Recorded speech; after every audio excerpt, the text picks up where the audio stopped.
A formidable trial begins. Survival expert Greg Evans and his seasoned companion Joe stand by the dock, embarking on a 7-day wilderness expedition across Vancouver Island. Apparently, it was Joe who initiated this ambitious endeavor, seeking to test their limits far beyond ordinary camping. Deep within this remote territory, abundant seasonal flora promises a crucial advantage. Yet the true test of their survival acumen has only just begun. Beside the Tualaman River, Joe digs gravel while Greg pans to separate heavy elements. Finn watches with keen curiosity. A tiny gold flack emerges in the blue basin, marked by a red circle. This finding confirms coarse gold lies here, serving as a vital calibration of their teamwork before island isolation. A fierce rivalry ignites back at the campsite. A definitive fishing showdown is formally declared over the upcoming maritime survival. Joe, an avid angler with an unyielding passion for the sport, openly challenges the world-class survivalist to prove his dominance on the water rather than relying solely on foraging. Both men intend to turn a routine expedition into a high-stakes competition with the terms set and the wager accepted. The stage is prepared for a relentless battle of angling supremacy. Arriving at Telegraph Cove, the explorers seek local intelligence. Inside the Marine Center, towering skeletal remains of apex predators remind viewers of the ecosystem's raw power. A plaque recounts the broken incident, detailing a 2009 rescue where a cougar threatened a dog. Such accounts are not just folklore, but warnings about dangers in these coastal wildernesses. That's all. All.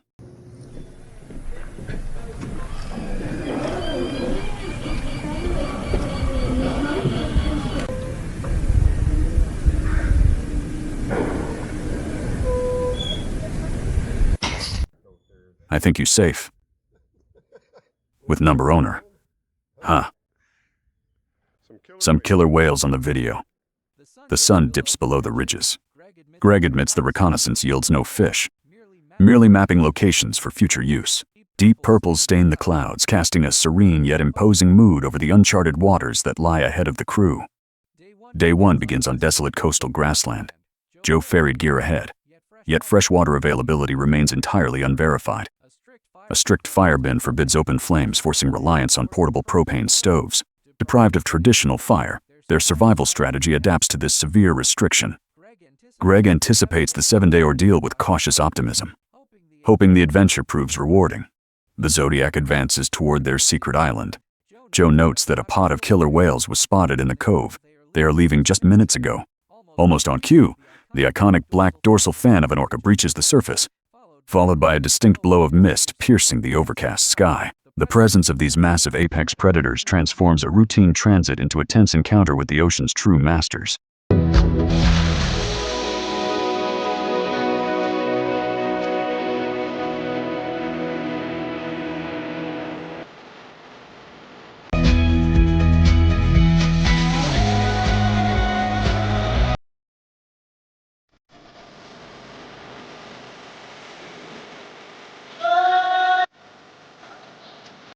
Over here in our cold, Greg. Well, this is going to be the home for a while. Days. Joe uncovers a massive pristine reishi mushroom on rotten wood, recognizing its immense value as a resource. Meanwhile, Greg meticulously baits his crab traps with pungent chicken liver, aiming to lure elusive crustaceans from the dark cold waters below. The bait barely hits the water before Joe hooks a solid rockfish.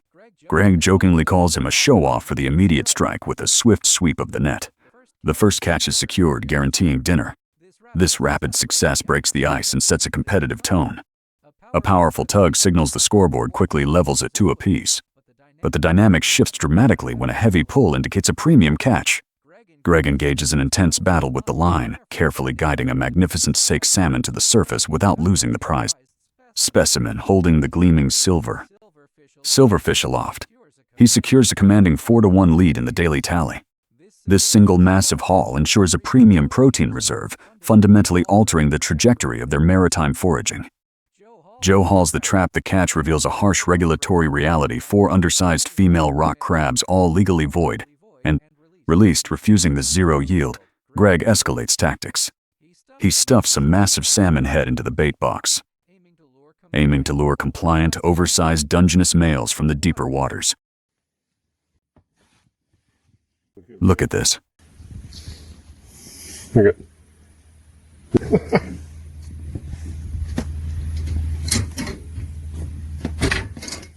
So, successful, Greg tallies 4 catches against Joe's 2, securing a dominant lead. Meanwhile, Joe expertly fillets rockfish with a joker knife, marveling at the blade's exceptional sharpness and precision. Dusk falls as Greg ventures into the moss-draped forest. He selects a massive tilted cedar standing on remarkably soft ground. Confident in the clear sky, he forgoes the tarp setup, opting instead for a simple blanket. This seemingly pragmatic decision overlooks the brutal thermal drop that awaits in the coastal wilderness after dark. The slope proves too steep for rest. Greg slides down immediately, realizing the angle is unworkable. He rolls up his blanket and heads deeper into the woods to find a flatter, more secure spot for the night ahead. Nightfall demands shelter. Refusing to repeat past mistakes, Greg wedges his vital power bank deep within the dry cedar roots, ensuring the electronics remain shielded from moisture with the critical gear secured. He stretches the tarp taut, creating a reliable barrier against the unpredictable coastal drizzle. This fortified bivouac finally provides the secure foundation necessary to endure the unforgiving island nights. Day dawns with a chill. Greg emerges from his sleeping bag, shivering and exhausted. He curses the short blanket that failed to cover his body, leaving him freezing through the night. In hindsight, he clearly regrets not bringing the warmer survival blanket featured in the previous video. Greg admits the night was a total disaster with their boat stranded on the rocks. They are forced to wait for the incoming tide to refloat it before any further progress can be made. Joe greets Greg, noting his visible exhaustion from a sleepless night. Greg describes the misery, comparing it to their ordeal at Killer Lake. They agree that finding proper bedding is essential for survival today. Low tide reveals wild mussels clinging to rocks as Finn explores the driftwood maze. Greg spots delicate hoofprints in the mud. These tiny tracks belong to fellow deer, a miniature species native to these isolated islands. Confirming such game elevates the island's potential as a sustainable food source. Joe scans the mossy woods, spotting an admirable bowlight on a rotting log. He then unearths yellow foot chanterelles from pine needles, selecting only the largest specimens. Joe discovers a cluster of golden chanterelles. Their vibrant yellow-hued can contrasts sharply with the dark, damp forest floor. He examines the firm flesh, recognizing these as one of his favorite mushrooms on the planet. This find transforms their simple rations into a potential gourmet feast. Favorite mushrooms on the planets. Perfecto.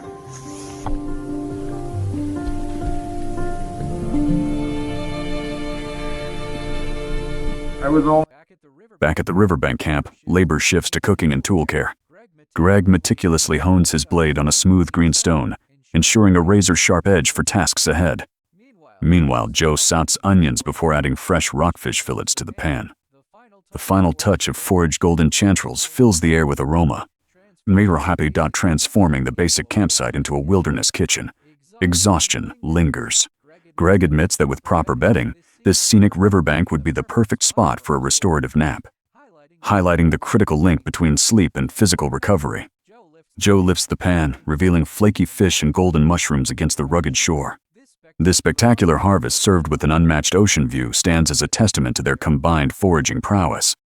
Greg savors the chanterelles and rockfish enriched with butter. He closes his eyes clearly, enjoying the complex flavors of this meal. Mentally calculating their resources, he deduces that security. Just 1 fish a day supplemented by mushrooms and mussels guarantees they will not starve. This certainty provides a vital psychological anchor. Conservation dictates harvest with breakfast concluded. Attention turns to the maritime traps and an urgent need for better sleep. Greg crafts a measuring gauge from a wooden stick and marked cardboard, defining legal catch sizes. He carves notches at 4.5 inches for rock crabs and 6.5 for Dungeness, ensuring strict compliance. This meticulous preparation reflects a disciplined approach to sustainable harvesting in a regulated wilderness. One here?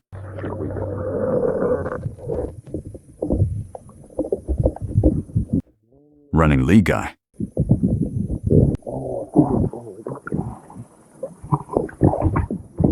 He went through. Leviathan's breach, the routine trap retrieval, is abruptly overshadowed by a terrifying display of marine power. Massive humpbacks crash down nearby with earth-shaking force, while Joe marvels at the spectacle. Greg fears the giants might fail to see their small zodiac surrounded by these leviathans. The fragile vessel feels insignificant against the ocean's raw, unpredictable might. It's getting heavy. Look at them. He's coming right at us. Oh my God, you better get out of here, man. Wow. I mean, how? Like start battling or what? You better get ready. He's coming right up underneath of us or past us or something. Greg scans the water for the leaping whale but discovers a pod of porpoises instead. Joe confirms their presence then. Relocates the whale, marveling at the vast distance it covered on a single breath before spotting another group of porpoises nearby. Greg leaves loyal Fan at camp. Trusting the dog's innate discipline, acknowledging the fiercely contested race, he shifts focus to overhauling his inadequate sleeping system with the bed finally secured. The stage is set for the escalating challenges of day 3.